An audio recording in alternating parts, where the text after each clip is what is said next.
Ассаламу алейкум, балдарым, қыздарым. Жатақханаға шақырғанда аябай сүйініп келдім. Себебі адамдын өмірі өтө берет экен. Бүгүн убакыт жөнү сүйлөп бер депсиңер. Убакыт деген ушуңдай дейт, колуңдагы кушуңдай. Куш колдон учуп кетет.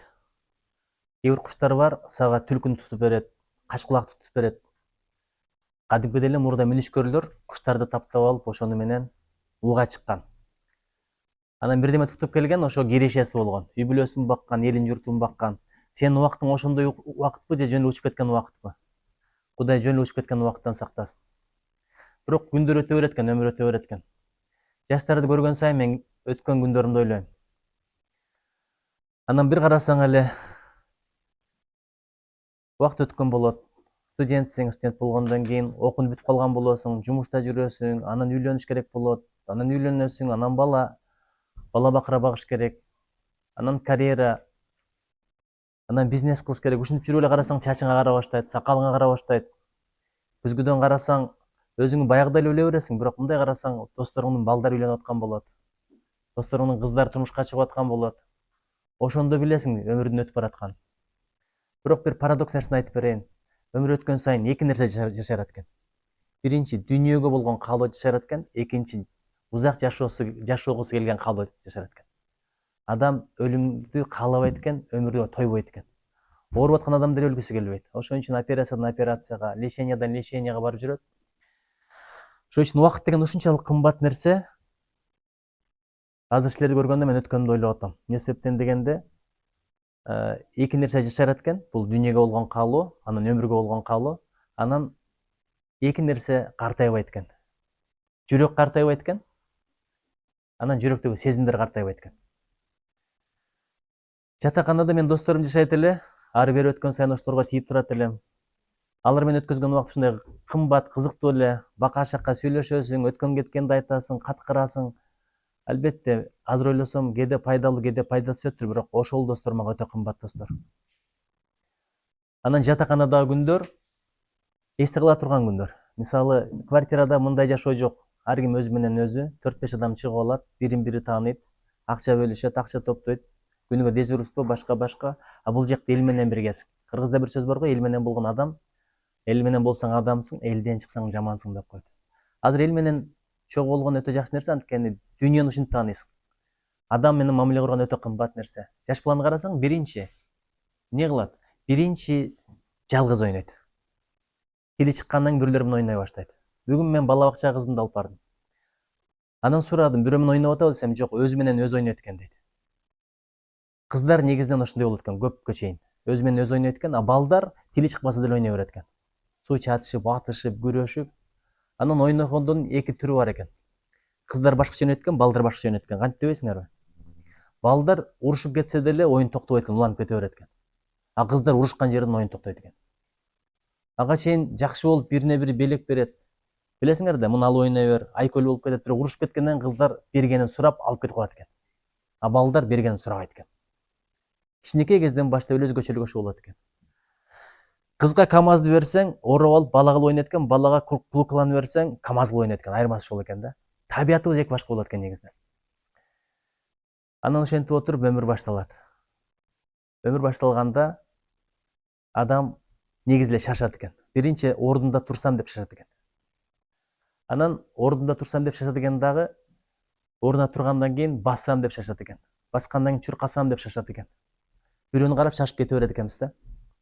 Анан мындай караса балдар бала бакчага барып атат, бала бакчага шашат, бала бакчадан кийин мектепке шашат. Мектептен кийин мектепти бүткөнгө шашат. Ошентип эле келе атпайсыңарбы? Алдыда эле жакшы нерсе күтүп аткандай да силерди. Мисалы, үйдө жүрсөң, мектепте сонун нерсе сен ошондон куруп ал. Мектепте жүргөндө студент болсом эле жыргайт элем деп ойлодуңар. Жыргап атасыңарбы? А бул жака келсең, баягы күткөн нерсе жок. Проблема бул жакта эмес, сенин күтүүңдө. Адам жакшы нерсе күтө берет, бирок жашоо ушундай эле. Бул дүйнөдөн бакыт издеген адам адашат да. Бул дүйнөдөн жыргал издеген адам адашат. Көпчүлүгүңөр ойлогонсуңар, Бишкекке барам, жомоктогудай жашоо болот. Каякта жомоктогудай жашоо? Азыр шаар ырахат турган жер эмес, место выживания болуп баратат. Күнүгө пробка, ызы чуу, бирин бутун тебелеп алса, экинчиси менен мушташып кетмей, талашмай, кыжалатчылык, түтүн, жакында түтүн башталат, биринчи келгендер көрө элексиңер али түтүндү. Ошого да өпкөн күнөт экени. Адам баарына көнөт экен. Анан окууну бүтсөм деп шашып атасыңар. Окууну бүткөндөн кайра өткөн күндөрдү эстейт. Ушундайларды уктуңар беле, азыр акылым болгондо мен башкача окуйт элем. Кайра алатыла берсе мектепке барып отурат элем дегендер. Анан студент болот элем дегендер. Ошентип биринчиден алатыла силерди студент кылбайт, экинчиден мектепке алып барбайт, убакытты кайтарып бербейт. Убакыт ушундай бир чыккандан кайра келбей турган нерсе. Эми карагыла, андан кийин адамга бир сезим келет. Мына акыркы курстарда эмитен эле сүйүү күйүү башталат. Көзүң ал көрүнөт, бул көрүнөт, ага жаккын келет, буга жаккын келет. Анан ой келет, ушу менен жашасам эле бактылуу болом деп. Анын аркасынан жүрүп окууну да калтырасың, жумуштан да калтырасың, алагдуу болосуң. Анан сүйүп күйүп кубалап жүрүп 5 жылда араң жетесиң, жетсең баягынан таяк эле. Анткени мен Фудзиямада Кадыр түн деген чыгарманы окугандан кийин Японияда Фудзияма тоосуна чыкканды тилек кылганмын. Жаштын тилегин Кудай берет дейт. Тоого чыгып алып, кой кайтарып атып, мен Фудзиямадамын деп ойнойт болчумун. Таш кулатат элем, өзүмчө кыйкырат элем, Фудзияма тоосундамын деп. Көрсө ошондо менин Фудзиямага оюм кеткен экен. Арадан 20 жылдан кийин оюм кетти. Ойногондо деле жакшы тилек менен ойнош керек. Сенин оюнуң деле дуа болуп калат экен. А дегенде сөзүнөн кийин өзү болот деп койт го, ушуга ишенгиле. Мен Фудзиямадамын деп ойнойт элем. Фудзияма эмне экенин өзүм деле билбейм. Болгону Айтматтын чыгармасын окугам. Тоо экенин билем. Ишенесиңерби, 20 жылдан кийин Фудзияманын чокусуна чыктым. Жаштын тилегин Кудай берет экен. Жаштын тилегин Кудай берет экен. Бирок Фудзияманын бир өзгөчөлүгүн айтайынбы? Мына жерде сүрөтү турат. Эми жакшы көрүнбөптүр, интернеттен көрсөңөр керек. Фудзияма алыстан караганда аябай кооздуу. Ушундай чыккың келет, эле кучактагың келет, көтөрүп алып кеткиң келет. Анткени симметриясы укмуш да, андай симметриялуу тоо көрө элекмин. Бул жагынан да укмуш, бул жагынан да укмуш. Шинкансен деген алардын поезди бар. Жердеги самолет деп коем. Саатына 350 километрге чейин. Ошо менен кетип атканда да көрүнөт. Эгер туман болбосо, булут болбосо. Ушунчалык кооз чыккым келди, тилек кылдым, баргандан баштап планды койдум. Анан Фудзиямага чыккандан кийин ушунчалык көңүлүм калды. Неге билесиңерби? Ал алыстан кооз экен, үстүнө чыксаң кызыл эле топурак, эчтеке жок. Мен чыкканда Кудай таала өзү каалап жамгыр болду. Жамгырда 50 метр басканда сууга салган чыккандай болуп калдым. Кыргыздын өзгөчөлүгү ошол, мен тоодо чоңойгонмун, окшогон тоолордун далайын көргөм деп кете бериптирмин. Бир мен кыйналдым, неге билесиңерби? Анткени эчтекеси жок, футболкачан кетип калыптырмын. А япондор кыйналган жок.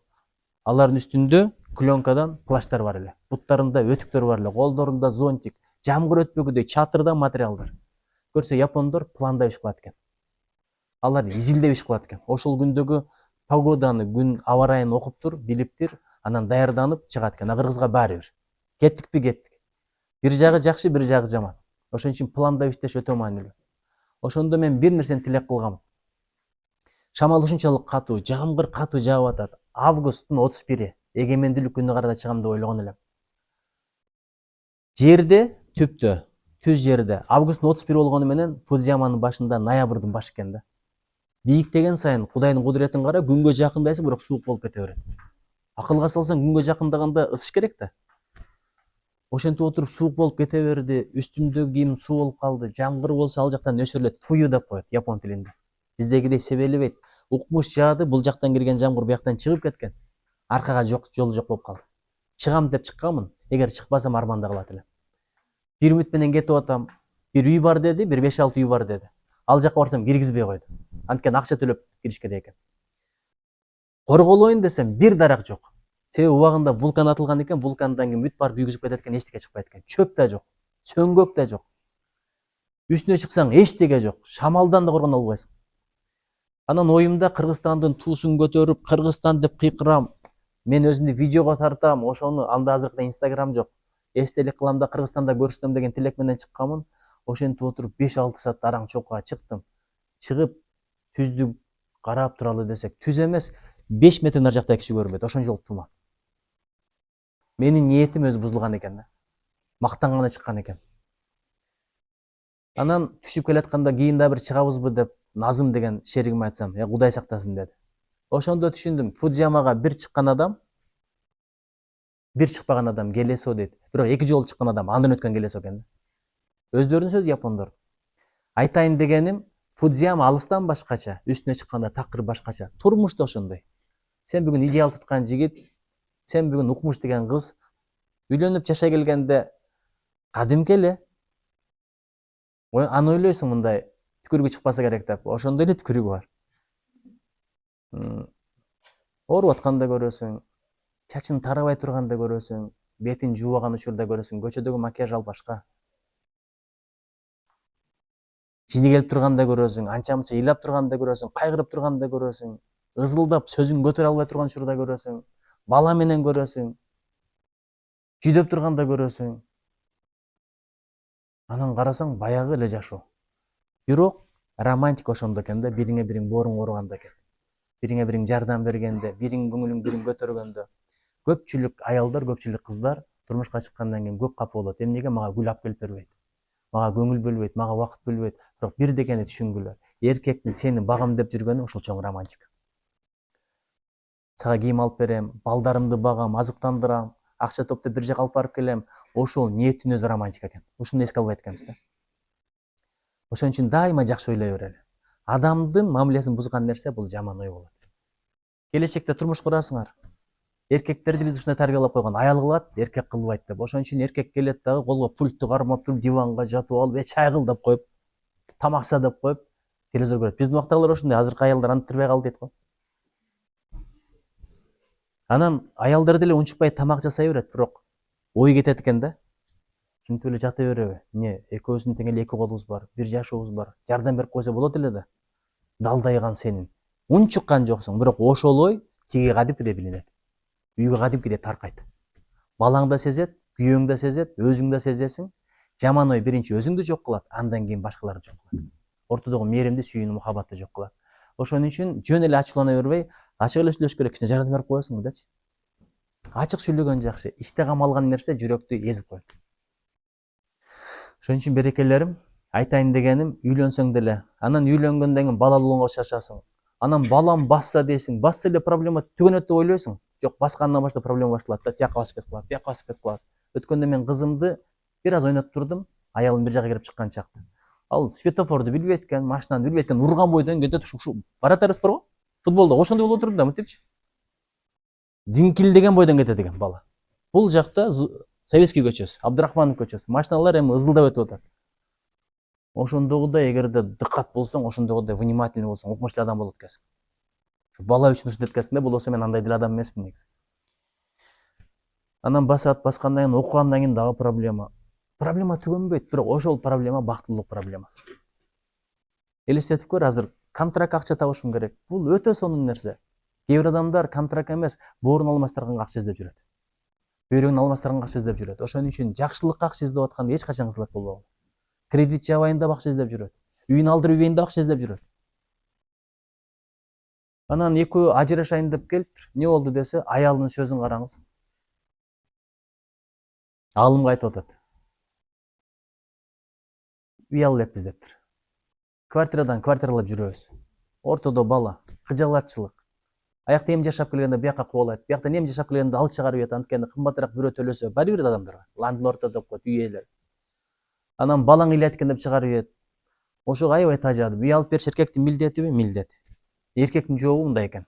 Колумдан келишинче тытынып атпаймынбы, аракетти кылып атпаймынбы, мен албайм деген жокмун го. Уксам дейт, экөөнүкү тең туура дейт. Мунуку да туура, мунуку да туура дейт. Ал аракет кылып атат. А тиги алып бер деп талап кылып атат. Ушуга ажырашасыңарбы? Ушуга ажырашабыз. Ошондо айттым дейт. Анда мындай кылгыла, баланы мага бергиле, ортодо баласы бар экен дейт. Мен силерге 10 квартира таап берем деп айттым дейт. Анткени чындап эле ошондон мурда эле бирөө келген болчу дейт. Алла таала мага аябай байлыкты берди, бирок бала берген жок. Жакшы адамдардын баласы болсо мен канча сураса берет элем деп айтыптыр. Ошол эсиме келди да айттым дейт. Мен ордуна 10 квартира таап берем, сөз берем. Бирок балаңарды бизге бересиңер. Ошондо дейт, аял баласын катуу кучактады дейт. Анан күйөөсүн карады дейт. Жери карап унчукпай отуруп калды дейт. Ажырашасыңарбы? Ушундай чечсек болобу десек, биз бир макулдашып келеличи деп кетти, ошондон баштап келген жок дейт. Үй табылат, бирок Алла тааланын бала бербесе өтө кыйын. Бирөөгө баланы берип сынайт экен, бирөөгө бербей сынайт экен. Бирөөгө уулду берет экен, бирөөгө кызды берет экен. Бирөөгө уулду кызды аралаштырып берет экен, бирөөгө такыр бербей коет экен. Бүт нерсеси бар, телегей тегиз, ортодо мээрим, мухаббат, сый урмат, адеп акылак, үйдө ибадат, байлык, бийлик, бирок баласы жок арман кылгандар жаман көп. Ошон үчүн интернетке балаңдын сүрөтүн койбо деп бекер айтылбайт. Көз бар. Адамдын көзү төөнү казанга салат, адамды мазарга салып коет. Азыр сен алдыңа тамак келсечи, ал сенин тамагыңдан ашказаныңдан мурда интернетке кетип атат азыр. Инстаграмга кетип атат. Мурдагы студенттер ачка болчу, азыркылар анча деле ачка эмес деп айтышат го. Бирок ошого ишенбейм да. Студентке акча да жетишпейт, тамак да жетишпейт, убакыт да жетишпейт. Анан уйку да жетишпейт. Байкайсыңарбы? Эчтеке жетишпейт. Эгер жетишип калса ал студент эмес да. А что-то не то. Ошон үчүн студенттер көрүп калса элестетип көргүлө, сен мантыны бышырып жеп атасың. Бекер эле айттым силерге азыр, лагман биякта кече каттама жетип келет, куурдак. Студенттер сүрөттөн көрүп калса, бир жолу деп койсо, шелекке агып кетсе, ошол деле сага шыпа болбойт экен да. Бирөө айткан экен, тамак алып келчи деп, өзүнүн баласын жөнөтүптүр. Баласы пакетке көтөрүп келиптир, анан айтыптыр, ушуга көтөрүп келдиңби? Тунук пакет экен да, шаурма экен. Анда жебейбиз дептир, эмне десе, ичинен сырты көрүнөт экен, адамдар көрдү бул шаурманы. Канча студент көрдү, канча курсагачка көрдү. Акча жок, ушуну болсо алат элем деп жүргөн канча адам көрдү. Ошолордун сугу кирип кетти, бул бизге шыпа болбойт деп айткан экен. Азыр базарга барасыңар, дүкөнгө барасыңар, бирдеме алганда ар жактан алдыргыла. Витринада тургандарды алдырбаш керек. Анткени ага сук кирип кетти. Кыргыз билесиңерби? Эгер ит көрүп калса, тамакты итке берип койгон. Ушунда сугу кирбесин депчи. Ошон үчүн бирөөнү суктандырган нерсе сага шыпа болбойт. Сүрөттөрдү көп кое бербейли. 6 менен жашаганыма 6 жыл болду. Эмне кереги бар? Сен билсең болду бактың. Сен билсең болду, күйөөң билсе болду, Алла билсе болду. Бир адам айтат, мен ушунчалык экөө ушундай бактылуу пара да, адамдар комментарийлерди көрсөң, жигит да симпатичный, кыз да симпатичный, аябай татынакай. Ортодо баласы төрөлгөнүн чыгарышат, күн сайын чыгарып турат, бир жака барганын, тамак ичкенин, кол кармашып басканын. Ошенте бер, анан бир күнү күйөөсү айтыптыр да, мен аябай мындай сенден чарчап калдым, бир 6-7 ай же 1 жыл бөлөк жашап турсак болобу дептир да. Аял түшүнбөй калат, кайната кайнеси түшүнбөй калат, достору түшүнбөй калат, бир туугандары түшүнбөй калат. Мына ошол көз ишенип койгон. Канча адамдын көзү өтүп кетти. Ошого тамакты эч качан Инстаграмга чыгармай жок, сториске чыгармай жок. Өткөндө мен өзүм билбей чыгарып алыпмын. Мага Аравандык бир депутат, аябай жакшы киши, ошол киши не деп коет эле, анжир деп коет го. Аравандтар барбы? Аравандтар. Анжир бар го, билесиңерби? Ошондо жөнөтүп коюптур. Бактан териптир да коробка менен жөнөтүп ийиптир. Ал аябай кымбат турбайбы? Анан көтөрүп келгенде жөн эле рахмат айтыш үчүн ал Инстаграмдан көрөт деп ойлоп, мына мага бердирип ийиптир деп, анжирдин сүрөтүн чыгарып койду. Ким көрдү ошону? Мен чыгарып койдум эле. Көргөндөр барбы? Анан жедик, отуруп алып жедик. Ошондон баштап 2-3 күн только чуркадым да, мындай кечирип койгула, артыма тамак болгон жок ошолчу. Анан кийин эле мен личканы ачпайт элем, эми ача баштадым. Ачып карасам, ага аябай жегим келип кетти дегендер өтө көп экен. Ошолор деле көз кирип кеттир да көрсөчү. Уже кеч болуп калыптыр. Ошон үчүн мен силерден суранат элем, көп көрсөтпөгүлө, бактыңарды көп көрсөтпөгүлө. Адамдын бир өзгөчөлүгү бар. Ийгилигиңди чыгарсаң, душмандарың көбөйөт. Анткени адамдын жакшылыгы бар жерде көрө албастык кошо болот. Жерде кыздар отурасыңар, кийин колуңарды бир жигит сураса, досуңарга көрсөтпөгүлө. Көпчүлүгү кыздардын чоң жаңылыштыгы ушул. Апасына ишенет, апасынан кийин досуна ишенет. Анан барып көрсөтө коет да, карап сынап бергилечи, кандай болот экен десе, эгерде сенин досуңа жигит чагып калса, жакшы пикир айтпайт экен да, көп адамдар ушундай экен. Жок дегенде кулагынын аркасында бырыгы бар экен деп койсо, ошо да таасир этет экен. Билесиңби, адамды сөз өтө бузуп коет. Сен жөнүндө такыр жаман сүйлөбөгөн, сага жаман мамиле кылбаган, белек берген эле бирөө бар, дайым көңүлүңдү көтөрүп жүргөн, ортодо мамилени жылуу сактап жүргөн. Бирок ошол жөнүндө бирөө келип бушактап кетсе, мамилең мурдагыдай болбой калат, билесиңби ошону? Ошон үчүн адамдын оорудан иммунитети бар, шамалдан иммунитети бар, ачкачтыктан иммунитети бар, бирок бир нерседен иммунитети жок, ушактан иммунитети жок. Ошон үчүн ушакты укпай эле коюш керек да. Пайгамбар Алейхисалам да айтчу экен. Ушундай маанидечи, бириңди бириң жамандабагыла, менин жүрөгүм кирдеп калбасын деп. Бул дененин кирин оңой эле айна менен жууп койсоң болот. Порошок менен жууп койсоң болот, сам менен жууп койсоң болот, бирок жүрөктүн кирин жөн жууя албайсың. Бул өтө жаман нерсе. Мына ушунун бети бир аз кирдеп калса, шире болуп калса, май болуп калса, аябай кызарып калат, билесиңби? Чөнтөгүңдө болсо эле кызарып кала бересиң. Эми бул ачып койсоң кете турган нерсе, бирок жүрөгүң кир болсочу, күн дагы жыласың, түн дагы жыласың, уйкуң да жакшы болбойт, убактыңда да береке болбойт. Ошон үчүн жүрөктү таза кармаш керек да, көздү сактап, тилди сактап, ушакташпай, дуа кылып, зикир кылып, Кудайга жалбарып, эгер ката кетирсең тобо кылып, жакшылык көрсөң шүгүр кылып, адамдарга рахмат айтып, анан жакшы ойлой бер. Жакшы ойлой бер, эч жаман ойлобо. Бир КВН команда бар болчу, БГУ деген. Белорусский госуниверситеттик.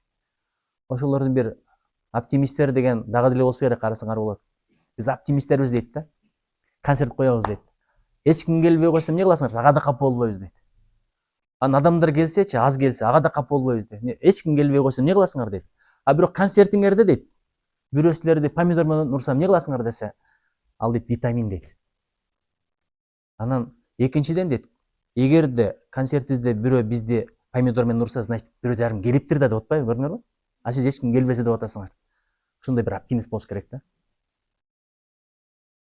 Оптимист болуш керек. Жакшы ойлой бериш керек, жакшылыкка бура бериш керек. Мисалы айтат го, үйүн тыкылдатсаң ачпаса, намаз окуп атканда келип алган окшойм. А бизде бүт тескери да. СМС жазасың, 2 секунд жөпөргө койсо кыямат башталат. 1 минут уже душман боласың, мынтипчи. Ойлорго эмнелер гана келбеди, сволочь, акмак, көптү бул. Албай койчу болду, шашпа сени, жолуккандан мойнун жула. Кече эле менен акча сураган го, өзүнө керек болгондо мени издебеген жерден издейт го. Жердин түбүнөн болсо табат. Акмак эшек деп аткан мезгилде просто телефону тиякта калган болот. Өзгөчө үйлөнгөндөн кийин жигиттер силерден суранам. Өтө шашылышты аялга чалбагыла. Бекер эле үйүңөрдө уруш болот. Баягы бирдекени бир мүнөттө таап жөнөтө калчы сүрөтүн, паспортун дейсиң, ошондо чалбай эле кой да. Башкасын билбейм, менин аялым ошондой. Ушундай шашылышта бирдеке чаласың, анан андайда бир чалбайсың да, 1000 чалып ийесиң. 1000 болсо дагы бир 10 жолу чаласың, адам ошондой да аябай нерв жоготуп коет, энергияныч. Анан ошо ойдон жок, 2 сааттан кийин аялым чалып, ассаламу алейкум, чалдыңыз беле дегендечи. Мындай жерди бир теп бөлүп койгум келет, бирок уже. Анан ошондой де, неге мен чалганды албайсың деп көрчү. Не ойноп жүрөмбү деген сөз угат. Жыргап жүрүптүрмүнбү, телефонуңду кызыңыз алып коюптур. Ошон үчүн эч качан бирөөнү айыптаба. Өзгөчө өзүңдүн аялыңды. Ошого сабыр кылып үйрөнөлү да, бул өтө маанилүү нерсе. Эми убакыт боюнча мен силерге бирдекелерди айтып берейин, бирок ошо арачылоодо уюштургандарга чоң рахмат. Нурдулет уюштурду? Нурдулет, сага чоң рахмат болом. Ким адамга рахмат айтпаса, Аллага да рахмат айтпайт. Ушака чакырдың. Общежитие дегенде мен бүт иштеримди жыйыштырып коюп келдим. Мен деле жаш кезинде эстегим келет. Адамчы өзү жашаган жерлерде жүргөндө, өзү жүргөн жерлерде жүргөндө өткөн эстейт экен. Ошон үчүн америкалыктардын бир сөзү бар. Адам бактылуу болгон жерге экинчи жолу келбей эле койгон жакшы. Бир жерде жакшы бир убакыт өткөздүң, ошого кайра барбай эле кой. Себеби мурдагы сени бактылуу кылган учурлар жок, адамдар жок. Кийинки барганда көңүлүң калып калышы мүмкүн. Мен Канзаста окудум. Лоренс деген шаар бар. Эгерде кайрадан тандоо берсе, Америкага барып бир жыл окуп кел деп, мен Канзас тандамак эмесмин. Анткени ал мезгилдеги элчиндин досум азыр жок. Ал барбайт. Саркис досум өзү Арменияда жүрөт. Гүлнар Аркаева деген жакшы кыз бар болчу, ал Алматыда, ал деле барбайт. Анастасия деген орус кыз бар болчу, өтө мындай адамгерчиликтүү болчу. Мындай кичине жөтөлүп калсаң эле бешиңден келип, Нуржи, что с тобой? Өзүмчө эле жыргай берет эле. Ага чейин орусча сүйлөгөн чөйрөдө ушунчалык уялат элем, тартынат элем, бирок ошолордун адамгерчилигинен орусча билбесем деле орустардын ортосунда лексия окуганга үйрөнүп алгам. Арменин досум да ошондой болчу, эч тартынбайт эле. Димма, ты замужем десе? Да десе. Нет десе, я тоже не замужем деп атпайбы. Ушундай эч болгон экен да. Эми карагыла, убакыт жөнүндө убакытты челекке окшоштургула. Челек деп коет, чака деп коет, үкөк деп коет. Бир челек бар, ага мусор толтурулган. Бир челек бар, ага мөмө-чөмө толтурулган. Бир челек бар бош. Адамдын өмүрү да ошондой. Эгерде ким туура эмес иштерди кылып убактысын өткөрсө, өмүр деген чакага мусор толтургандай болот. Ким эгерде ибадат кылса, илим алса, адамдарга жакшылык кылса, бирөөлөрдүн көңүлүн көтөрсө, ооругандан кабар алса, китеп окуса, милдеттерин аткарса, максатын унутпаса, ал мөмө-чөмө топтогондой болот. Кээ бир адамдар убактысын бош эле кетире берет. Алардын чакалары бош. Ким эгерде мөмө-чөмө топтосо, ал сыйлык алат. Сатсаң пул болот дегендей. Ким эгерде мусор топтосо, ал азап. Азапка туш болот. Ким эгерде бош өткөрсө, суракка туш болот. Акыреттеги биринчи сурак, убактыңды кандай өткөрдүң? Экинчи сурак, жаштыгыңды кандай өткөрдүң? Жаштык өмүрдөгү эң маанилүү кез. Эң маанилүү кезде эң маанилүү иштерди кылыш керек. Эң кымбат кез, эң кымбат кезде эң кымбат иштерди кылыш керек. Бир сөз айтайынбы? Айт дегендер кол көтөрүп койгулачы. Айтпа дегендер. Ким жаштыкты ойноп күлүп өткөрсө, карылыкты капалуу тосуп алат. Ойноп күлүп өткөрүш керек. Ойноп күлгөн адам жыргап кетпейт, ишенип койгула. Биз эс алуу дегенди түнкү клубда ойлоп атабыз. Түндө 1 чейин кафелерде отурган андай эмес. Эс алуунун дагы орду бар. Биринчи, орду каякта? Үйдө. Убактысы каякта? Убактысы түндө. Эс алуу ошондой болот. А жолу кандай? Укташ керек. Эрте уктаган адам көп нерсеге жетишет. Себеби мелатонин түнкү саат 9:30дан баштап 12-1 чейин иштелип чыгат. 12-1ден кийинкиси быштагын каймагын алып койгон сүт, көк сүттөй, пайдасы жок уйку. 12-де жатып 10 саат уктасаң уйкуң канбайт, бирок 9:30да 10да жатсаң уйкуң бир деле канып калат. Анан түндө туруп алып бир маал оку, ибадат кыл, дуаларыңды кыл. Азыркы түнкү дуалар барго өтө маанилүү. Эгерде сулуу болгуң келсе, түнкү ибадаттарды калтырба. Тахажжуд деген намаз бар. Кечирип койгула, эми макияж жуусаң кетип калып турган нерсе да. Бирок Алла Таала эгерде түнкү ибадат менен боло турган болсоң, жаратканга жакын болсоң, ичиңден нур берип коет, ушунчалык сулуу болосуң. Чын айтып атам. Ушул нерсени унутпагыла. Сулуулукту жараткандан тилеш керек. Ал деле алган карызыбыз, кайтарып беребиз, же карылык менен, же оору менен. Бирок сулуулукту Алла Таала жөн берген жок, кыздар. Болуп толуп турганда мен деген жигитке турмушка чыгып алыш керек. Жөн берген жок, бул ресурс, бул колдоно турган нерсе. Анан жок, мен карьера кылам, аны кылам, муну кылам, Европага барып иштеп келем деп жүрүп, келсең баягылардын бири жок, уже 2-круг калат, 3-лига калат, 4-лига калат, анан 5-лигадагы эптеп бирөөгө турмушка чыгып алсам болду деген сезим келип калышы мүмкүн. Ошон үчүн ар нерсе убагында болгону жакшы. Мен дагы карьера кылам, окуйм деп кеч үйлөндүм. Пайдасы ушу болду. Менин досторумдун балдары, кыздары университетке тапшырып атканда менин балдарым садикке кирди. 1-класска кирип мактанып жүрсөм, менин досум МГИМОго киргизип коюптур өзүнүн кызын. Чет өлкөдө, Америкада окуп атышат. Азыр эми Кудайга шүгүр, менин кыздардын эле чоңоюп калды, 6-класска жетип калды. Элестетип көргүлө. Баары сурайт, неберелүү болдуңбу? А менин досум 2 жолу чоң ата болду. Таята болгондору эбак эле болгон. Чоң ата болду. Ошон үчүн ар нерсе убагында болуп кете бергени жакшы. Эч качан ойлобогула, мен турмушту эле үйлөнгөндөн кийинкиге жылдырсам ийгиликтүү болом деп. Андай эмес. Көпчүлүгү, мисалы, Дубайда бир кыз турмушка чыкпасаң деле, жалгыз деле бактылуу болсоң болот экен деп туруп 2 сүрөт коюп койсо, ошолорго суктанып отурасың. Машина минип, сонун отелде 5 жылдыздуу, бирөө гүл берип койгон. Ал болгону сүрөт, бир көз ирме. Бир дагы адам эртең менен туруп бетин жуубай, майка ачам, мен ушундаймын деп сүрөткө түшпөйт да. Жакшынакай кийим кийгенде түшөт, жакшынакай дасторкон үстүнө түшөт, же болбосо чет өлкөдө жүргөндө түшөт. Өзүнүн жакшы жактарын көрсөткүсү келет. Түшүп бүтүп эле адам көңүлү чөгүп калат. Дубай деген эмне? Жакшынакай эле баня. Дубай баня эле. Ким барган? Ушунчалык ысык, ал жакка жөн эле үстүңөн суу куюп ийсең, пардын деле кереги жок да. Анан ошону көрүп алып суктанып атабыз. Бирок силерге бир суроо берейин. Күн сайын $10,000 берип турам. Үй, каалаган үй, Бишкек, Москва, Нью-Йорк, Вашингтон, Флорида. Частный самолет, машинанын түрлөрү, кызматкерлер, вилла. Бирок бир шарт менен турмушка чыкпайсың десе, ким макул болот? Билбейм, силерди билбейм, мен айтатым, үйлөнбөйсүң дейт. Жок, эмне кылсаң ошол, мен үйлөнөм дейм. Эчтекенин кереги жок. Бир жубай берген бакытты чын барды бере албайт, ишенип койгула. Бир күйөө, бир аял берген бакытты бере албайт ошол.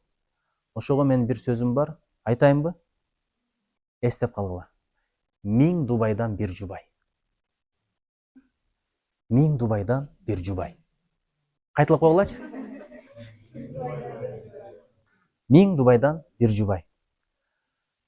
Анан чындап эле бир кайгыргандачы, адамдын эң кыйналып турганда, стресс болгондо эң каалаган сезим билесиңерби? Бирөөнү кучактагысы келет экен. Анан жалгыз болсоң, көчөгө чыгып сени кучактап коюнчу десең, ким сага макул болот? Пранк деп ойлойт азырчы. Элестетип көр. Анан адам сүйүнгөндө дагы бирөөнү кучактагысы келет экен. Айсулуу менен ак жол күрөшкөн эсиңерде барбы? Токио Олимпиадасында. Алла таянтына чоң мониторду койдук, баардыгыбыз келдик, жаныңда бейтааныш эле киши ак жол көтөрүп чыкса, кучакташып жүрөсүң го мынтип элечи.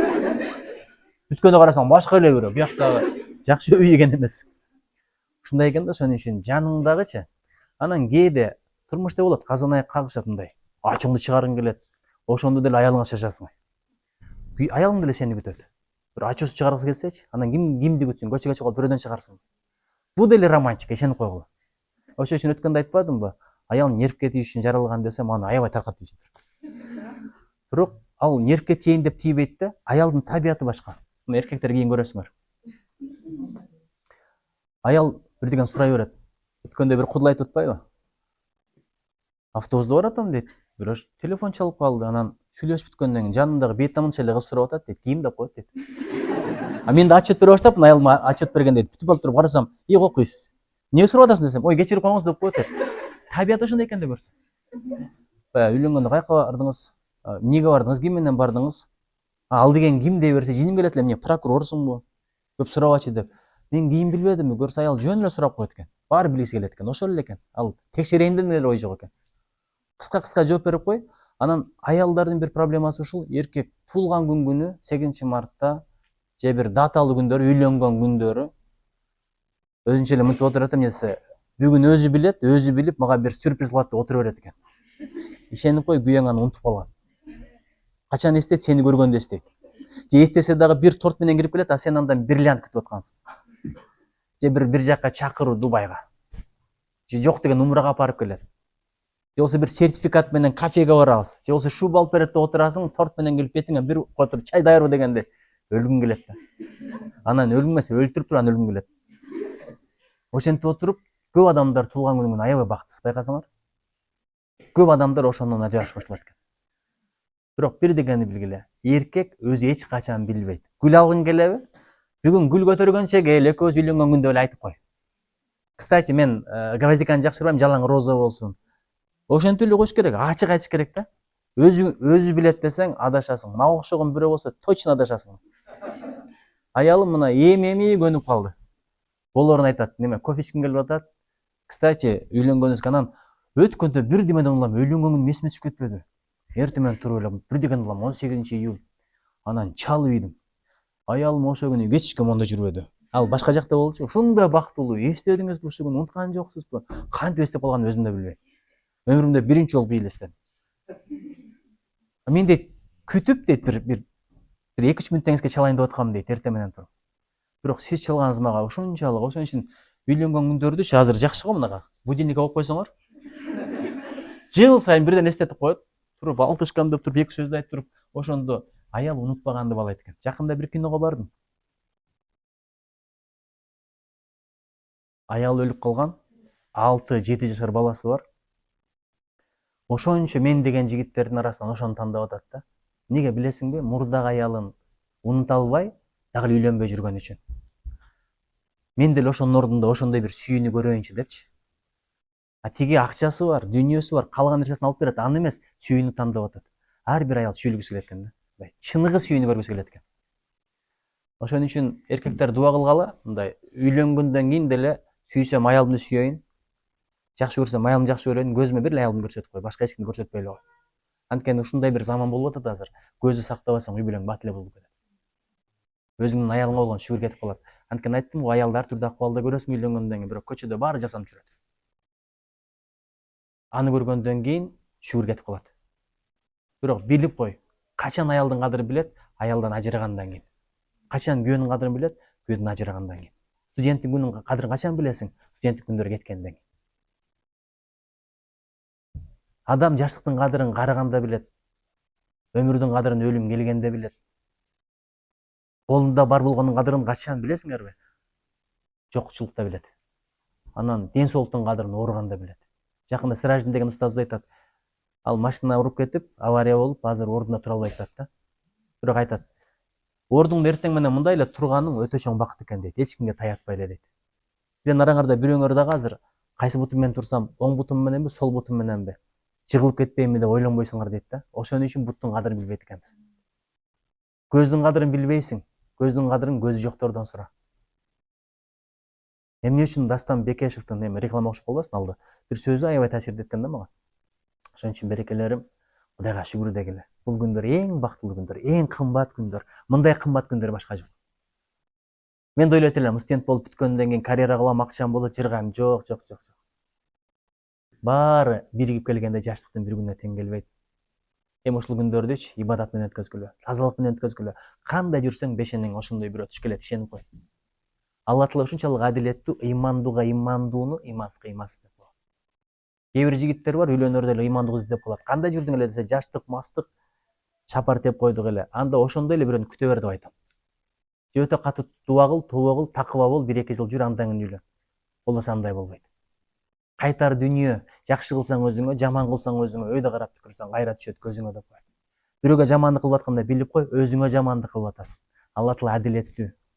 Бирөөгө жамандык каалап атасың, өзүңө каалап атасың, анткени сен ага омин деген сайын периштелер сага да омин деп турат. Эми убакыт тууралуу анча мынча билгендерим боюнча, жумуш учурунда жумуш жаса, окуу учурунда оку. Окуу учурунда телефон карасаң, бул ошол убакыт акысын бербеген болосуң, ошол үчүн акысын бербеген болосуң. Алла Таала бияктан да жок кылат, бияктан да жок кылат. Бир нерсенин учурунда эки нерсени кылсаң, кыргыздын бир сөзү бар. Эки тоонун кийигин кубалаган бирине да жетпей калат деп коет.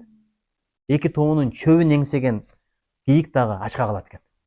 Ошон үчүн бирдикеге берилип болуш керек. Мисалы карагын, кийин күйөөң менен сүйлөшүп атсаң да, күйөөң сен менен сүйлөшкөнчө ооба, кайсы? Не дедиң? Десинчи. Телефонун алып туруп башына бир койгуң келет. Ар бир адам мага толук көңүл бөлсө деп тилейт экен. Пайгамбар Алейхиссалам бирөөнү караганда мындай караган эмес экен. Денесин буруп карачу экен. Чакырса денесин буруп карачу экен. Ал сүйлөп бүткөнчө кетип калчу эмес экен. Шашылыш элем, не болду? Хорошо, не болуптур? Макул, билбейм. Дебеш керек экен да. Балдарыңа 1 саат эптеп-септеп көңүл бөлгөндөн көрүп 3 мүнөт толук көңүл бөр, ошол берекелүү болот экен. Аялыңа да ошондой. Көңүл бөлдүңбү толук. Мен тамак ичип атканда аялым көп айтат. Атасы үйдө эле тамак ичпейсизби дейт. Тамак жеп отурам го десем, аял баарын байкап коет. Бирок оюңуз башка жакта болуп атат деп айтат. Оюңуз башка жакта болуп атат. Ошон үчүн ойду да алып кел, бойду да байкап кел. Көңүлдү эле толук бөлгөн эле үй бүлөдө проблема болбойт. Көп аялдардын капалыгы ошол, көңүл бөлбөйт, убакыт бөлбөйт, бүт. Ошон үчүн бир ишти кылып атканда экинчиге аралаштырбайбыз. Түшүндүкпү? Анан ийгиликке жеткирүү үчүн негизги касиет адамды алаксыткан нерселерден алыс болуш керек. Азыр алаксыткан нерселер эмне? Соцсет. Соцсет ушунчалык мени да жок кылып атат, IQ-н да түшүрүп атат, тупой да кылып атат, ошол эле мезгилде убактыңды да кылып атат да. Дофамин деген бир гормон бар, адамды жалган бактылуу кылат. Мынте бересиң, TikToктон 1 саатта 300 контент көрөт экенсиң, бүткөндөн кийин эмнени көрдүң десе, бирөө да эсте калбайт экен. Жөн эле убактың мындай кетип калды, шайтан курдатып койду. Ошон үчүн бүгүнтөн баштап биринчи тапшырма ушул: телефонду душман көрөлү. Душманга сыр айтпайсың го? Душман менен да мамиле кылыш керек, бирок сыр айтпайсың, көп убакыт бербейсиң. Кыска нуска, иш боюнча. Ошондой эле иш. Бир аз убакыт берели, алдама жок. Алданып калбайлы, макулбу? Тың дегендерди алып коюш керек. Элестетип көр, бирдеке кылып атканда тың дедиби, ал жака көңүл бөлгөндөн кийин кайра жумушка көңүл бөлүш үчүн 10 мүнөттөй убакыт керек экен. Дароо эле кирип кетпейт экенсиң да. Ошон үчүн бирдекеге кирдиңби, аягына чейин. Азыр байкадым, эчтен киргендерди карап атабыз. Бизде ушул сыпат бар да. Сүйлөгөн киши ортодо отурат. Анан эчте бир кирсе бизге карай берет депчи. Периште кирип келчү деп болуп. Же бирөө арстан жетелеп келчү деп болду элечи. Мен немистерди, америкалыктарды байкадым. Эшиктен ким кирсе дагы сүйлөгөн кишине карайт. Адам сүйлөгөн кишини карап укса, сөзү таасирдүү болот экен. Экинчиден, алдыда отуруп уккан дагы жоомдуу болот экен. Анан ким сүйлөп атат эмес, эмнени сүйлөп атат деп угуш керек экен. Кээде белгисиз адам укмуштуу сөздөр сүйлөйт. Да балким араңарда мага караганда алда канча билимдүү, тажрыйбалуу оратор отурат. Каяктан билем? Алла Таала олияларды билгизбей эле элдин арасында сактап койгон. Өздөрүн көрсөтпөгөндөр толтура. Болгону мен депутат болдум, министр болдум, публичный адаммын, балким ошон үчүндүр. Анан үчүнчүдөн айтып берейинби, канткенде адам жакшы эстеп калат. Бирөөгө айтып берем деп уксаң. Бул жагынан аялдар кыйын да. Эркек угуп берет. Бирок бирөөгө айткысы деле келбейт да, өзү менен өзү эле жыргап жүрө берет. Аял бир угуп алдыбы, айткысы эле келе берет бирөөгө, билесиңби? Ошон үчүн бирдегенин таркашын кааласаң, бир аялды чакыр дагы, же өзүңдүн аялыңа эле эч кимге айтпа деп туруп айткан эле ошол гарантия берем. Бирөө бактын түбүндө отуруп алып айтатмыш. Аялыначы, ушу сырын айтып турду, анан ушу бактын түбүндө калсын деп коетмуш. Эртеси бүт шаарга таркап кетиптир. Анан аялым урушса, айттыңыз го бактын түбүндө калсын деп, мен бактын түбүнө алып барып айтып бератам деп туруп адамдаргачы. Ошон үчүн эч кимге айтпа деген сөз аябай баттар да. Анан аялды жазылаштын жолун айтып берейинби? Уруп кереги жок, урушуп кереги жок. Кечинде уктаардын алдында, жашынакай уктап баратканда эле, сага бирдеке айтайын дедим эле, бирок эртеге эле айтайынчы деп уктап калгын эле. Жөн эле мындай эксперимент кылып көргүн эле. Конечно, ал түнү өзүң да уктабайсың. Мен айткыңыз келип атат эле. Айтсаңыз бир убакыт эле баштайт тарын түндүн ортосунда ойготуп алып айтам, эмне жашырып атасың? Бирдеке барбы, бирөөнү таап алдыңбы? Чыдабайсың, жарым саат айтып бересиң. Бул ККМБнын допросунан унчукпай чыгып кетсин, бирок аял допрос кылганда кыйын эле болот. Ошон үчүн бир мезгилде бир эле иш менен элек бол. Анан Эйзенхауэрдин матрицасы бар. Колду мындай көтөрөлүчү, мындай биринчи. Ушуларды эстеп алгыла, эстеп эле койбостон бүгүн барып жазгыла. Биринчи кыла турган иш эң маанилүү иш, анан эң шашылыш иш. Мына эң маанилүү, эң шашылыш. Кол көтөргүлөчү. Эң маанилүү айтып койгула. Эң маанилүү, эң шашылыш. Ушуну биринчи орунга коюш керек. Экинчи маанилүү иш, бирок шашылыш эмес. Дипломный иш, курсовой иш ошондой да. Маанилүү, бирок шашылыш эмес. Эгер азырдан кыла берсең, ал дагы шашылышка айланып калат. Ошон үчүн маанилүү, бирок шашылыш. Үчүнчү, шашылыш, бирок анча маанилүү эмес иштер бар. Конок келип калды, чай даярдап бериш керек да. Бирок ал сага маанилүү эмес, бирок конок сыйлап коюш керек да. Анын батасы бар да. Көрдүңбү? Биринчи эмне экен? Эң маанилүү, эң шашылыш. Экинчи маанилүү, бирок шашылыш эмес. Үчүнчү шашылыш, бирок маанилүү эмес. Төртүнчү шашылыш дагы эмес, маанилүү дагы эмес. Биз күндү кайсыдан баштап атабыз? Төртүнчүдөн баштап атабыз. Муну чукулап отурган маанилүү дагы эмес, шашылыш дагы эмес, бирок ушудан убакыт баштап атабыз. Ошон үчүн башка нерсе убактың жетпей атат. Эстеп калдыңарбы? Ушул нерсени эстегеле, муну Эйзенхауэр деген Американ президенти бар, ошонун матрицасы деп коет. Анан ишти кийинкиге калтырба. Убакытты эффективдүү пайдаланышын жолу ошол. Иш кийинкиге калганда өзүңө болгон суйурматың, ишениң төмөндөп кетет. Башталбаган иште адамды кызмат кылган эчтеке жок. Анан бүтпөй калган иште кызмат кылганда эчтеке жок. Мен азыр саясатка барбай эле кое турсам деп атам, анткени 4-5 роман баштап алгам, ошолордун бүтпөй кызмат болуп жүрөм. Саясаттын айынан жаза албай жүрөм ошону. Бүгүн Надырбек Алымбековго барсам, балам, китептериңди жаз деди, билбейм, азыр ойлонуп турайынчы. 4-5 романды баштап алгам. Мен бирөөгө айткам, сен жөнүндө роман жазып атам деп окуп бергенмин. Өткөндө Москвадан атайын келип жолукту. 5 жылдан бери ошо романы бүтө элек экен байкуш. Мага чай алып берип күтүп отурат. Баягы романы бүт деп айтат экен деп. Таш балекет бир кадам жылып атырган. Ошон үчүн башталбаган иш адамды эмне кылат экен? Кызмат кылат. Бүтпөгөн иш андан да кызмат кылат. Адам качан өзүн жеңүүчү эстейт билесиңерби? Эндорфин деген гормон бар. Адамдын көңүлүн көтөргөн. Бир ишти аягына чыкканда. Байкайсыңарбы, аягына чыкканда өзүнчө эле ары басып эле, бери басып эле, башынан өп эле, балдарың өпкүң келип эле, аялыңа жүр кафеге барабыз деп каласың да, иш бүткөндө. Анан иш бүтпөсө, жүрө бересиң, кызмат боло элечи, бир жүк ичиңде, жүрөгүңдө, жан дүйнөңдө жүрөт да, ошону тонна жүктү көтөрүп жүрөсүң. Ошон үчүн эмне кылат экенбиз? Качанга калтырбайт экенбиз? Эртеңге калтырбайт экенбиз. Анткени эртең деген сөз бул шайтан алейхин алда болот. Бүгүн калтырбаш үчүн эртеңдин дагы эртеңи бар, бирок эртеңдер дагы бир күн түгөнүп калат. Бул өмүр түбөлүктүү эмес. Алданып калбайбызбы? Дагы бир. Эми билесиңер да, күндөн калсаң, айдан каласың, айдан калсаң, жылдан каласың. Кайталап койгулачы.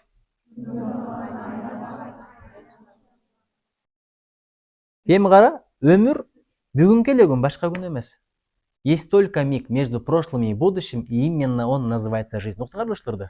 Есть только миг между прошлым и будущим. Кимирди айтты эле? Кикабидзерди айтып болчу. Союздагы белгиндарлардын бири. Кечегиң кетти, ал арман күн. Эртеңки келеби келбейби бул сыр. Бүгүнкүң анык күн. Дагы бир күн бар, жердин алдына түшө турган күн. Дагы бир күн бар, Алла Тааланын алдында тура турган күн. Алла Тааланын алдында кандай абалда турабыз? Уялып турабызбы, жер карап турабызбы, же сыймыктанып турабызбы? Ушуну ойлоп койгон адам бул дүйнөдө жакшы жашайт. Бул дүйнөдө эркиндик бар, сурак жок. Акыретке барганда сурак бар, эркиндик жок. Ушуларды билип жашайлы. Эми кара. Кечээ эрте дейбиз. Эртең кеч, а бүгүн убакыт жок. Карасаң, кечээ эрте болчу. Эртең карасаң кеч болуп калды. А эмне үчүн? Бүгүн убакыт жок. Бир карасаң эле сен алайын деп жүргөн кыздын тою болуп атат. Кечээ эрте болчу. Эртең анын тою. Эмнеге? Сен бүгүн убакыт бөлгөн жоксуң ага. Ошон үчүн ушул сөздү кайталап койгулачы. Кечээ эрте, эртең кеч, а бүгүн убакыт жок. Анан дагы бирдеке айтайынбы? Жаш кездеги эң алдаган нерсе эмне? Убакытты эң чоң азгырыгы кайсыл? Ким айтып коет? Айта берейинби? Менин убактым бар деген түшүнүк. Убакыт бар эмес, убакыт жок. Убакытчы кетпей турган нерсе эмес, убакыт жетпей турган нерсе. Убакыт өтпөй турган нерсе эмес, убакыт жетпей турган нерсе. Убакытым бар деп, убакыт бар эмес, убакыт азайып баратат. Туулгандан баштап азайган бир нерсе бар, анын аты убакыт. Бой чоңойду, жаш чоңойду, акча көбөйдү, акыл көбөйдү, билим көбөйдү, бирок убакыт азайып баратат. Мына бүгүн күн кеттиби? Ар бир күн, ар бир саат бул сен ошондон турасың. Күн менен саат менен кошо сен укаланып түшүп атасың да. Баягы саатты билесиңби? Кум саат. Ошол сыяктуу ар бир кум 1 секунд 1 минут. Ошон үчүн берекелерим, ушул нерселерди эстеп калгыла. Бүгүн эми убакыт жөнүндө айтып бер депсиңер, мен кадимгидей даярдым. Жөн эле келип алып өткөн кеткен сүйлөп отургум келген жок. Анткени даярдануу бул да убакыт экономдойт. Бирөө айткан экен, 1 саат сүйлөп бер десе мен такыр даярданбайм деген экен. Бирок жарым саат сүйлө десе анда мен 5 минут даярданам дептир. 15 минут сүйлө десе анда мен 1 саат даярданам, 5 минут сүйлө десе мен 1 күн даярданам деген экен. Словами тесно, мыслями просторно. Ошон үчүн берекелерим, даярданганга убакыт кетти. Өтө маанилүү. Эми кара, өлүмдөн кутулууга шанс жок, бирок тозоктон кутулууга шанс бар да. Өлүмдөн кутула албайбыз, ал боло турган нерсе. Бирок тозоктон кутулууга шанс бар. Ал үчүн эмитен таза жүр. Таза жүрүштүн жолун айтайынбы? Жүрөктү сакташ керек, таза сакташ керек. А жүрөктү кантип таза сактайсың? Жүрөккө барчу каналдарды таза сакта. Көз менен жаман нерсе көрбө. Тил менен жаман нерсе сүйлөбө, кулак менен жаман нерсе укпа, ой менен жаман нерсе ойлобо. Бассейн курсаң, 4 не деп коет эле, түтүк, куур киргизе турган болсоң, 4-өнөн 1-өнөн эле жаман нерсе келе турган болсо, бассейнге түшө албай каласың. Ошон үчүн баарын тазалап. Азыр биз көз менен эле бузулуп атабыз да. Анткени мурда телевизорду чоо көрөт элек, телефонду бирден көрүп атабыз. Эч ким көрбөйт, эч ким билбейт деген сезим адамды күнөөгө түртүп коет. Ошон үчүн бияктан эмнени көрүп атасың? Атаң көрбөйт, апаң көрбөйт, бирок абийириң көрүп турат, Алла Таала көрүп турат. Ошон үчүн бүгүндөн баштап аябай карайбыз. Эми бул жерде андай адам жок, ушуга маани бергиле. Түгөштүкпү? Анан бир сөз бар да, шашылбай, бирок батыраак иште деген. Кайталап койгулачы? Мындай эле айтып койдуңар го, шашылбай, бирок батыраак иште. Бул укмуш маанилүү сөз.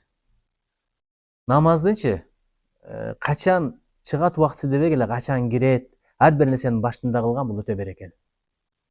Бир нерсени күтүп отурбаш керек да, жылдырып отурбаш керек. Эми дагы бир сөз бар да. Убакытты коротпо, нелер батыраак коротот. Эми кара, акчаңдын ар бир тиынын эсептеп атасың, бирок убактыңды секундуңду эсептебей атасың. Чөлдө баратканда суунун ар бир тамчысын экономдойсуң, бирок убактыңды экономдобой атасың да. Убакыттын миллионери жок. Сага деле, миллионерге деле, бомжго деле 24 саат берилген. Ким утуп атат, ким туура пайдаланса. Акчанын баалуулугу акчага эмне алганыңда. Убакыттын баалуулугу убакыттын ичинде эмне кылганыңда. Бирөө бар китеп окуду, утту, бирөөлөр жөн эле сүйлөшүп отурду, бирөөлөр жөн эле уктады, бирөөлөр жөн эле отурдуму деп телефон чукулап, ким утту, ким утулду. Бирөө тил үйрөнүп атат. Тамчы көл болот дейт. Бүгүн бир сөз үйрөндүң, эртеге бир сөз үйрөндүң. 365 күндө эгер бирден сөз үйрөнсөң, 365 сөз үйрөнүп каласың. Күнүгө 30дан отжимания кылсаң, ал эчтеке эмес, бирок бир жылда результат 10 миңден ашык отжимания болот. Ошон үчүн тамчы акыры ташты дагы тешет. Аз-аздан болсо да уланып турган иш Алла Таалага жаккан иш. Аз-аздан эффект постоянства дегенди эстеп койгулачы. Орусча айтып койгулачы. Эффект постоянства. Элестетип кой, бир жолу топ теп сен футболист боло албайсың. Ошон үчүн максатты мындай. Мотивация ал аз эле убакытта сезилет. Максатты мындай койгула да, мен китеп окуйм деп максат койбогула. Китеп окурманы болом деп максат кылгыла. Ошондо постоянство болот да. Максат марафонго катышыш эмес. Максат марафонист болом, жөөгүлүк болом десең, анда постоянно максатыңа жеткенден кийин деле машыга бересиң. А бизде бир максатты коюп аласың, максатың менен кошо адам стресске түшүп кетет. Мен муну китепти жазып жүргөн мезгилде дипломдук иш жазгам. Анан ойлоп атпайм, батыраак дипломдук ишти бүтүрсөм, 2 ай убактым болот экен Японияда. Ошондо мен антем дипломдук ишти бүткөндөн кийин аябай жаман болгон. Себеби адам максатына жеткенден кийин иши жок калсачы өзүн жоготуп коет экен. Ошон үчүн максаттын аркасынан максат кыйгыла. Эми мындай бирдеке бар да, адам качан бузулат? Бекерчилик бар го? Адам колу бош отурганда, жаштык менен боштук бириксе, ошо проблема, ошо бузат адамды. Кантип? Адам бош болгондо оюнзоок издеп калат экен. А оюнзоок бара-бара адамды бузукулукка түртөт экен. Эми формуласын айтайынбы? Боштук адамды бузукулукка алып баратабы? Ошон үчүн бир ишти бүттөдүңбү? Дароо экинчисти башта. Ошон үчүн биринчи убакыт кетирген нерсе. Мындай кылгыла. Эч нерсе кылбоо. Мына чыпалактан баштагылачы. 1, экинчи, кыла турган нерсени кылбоо. Кылбай турган нерсени кылуу. Өзүңөр кайталагылачы.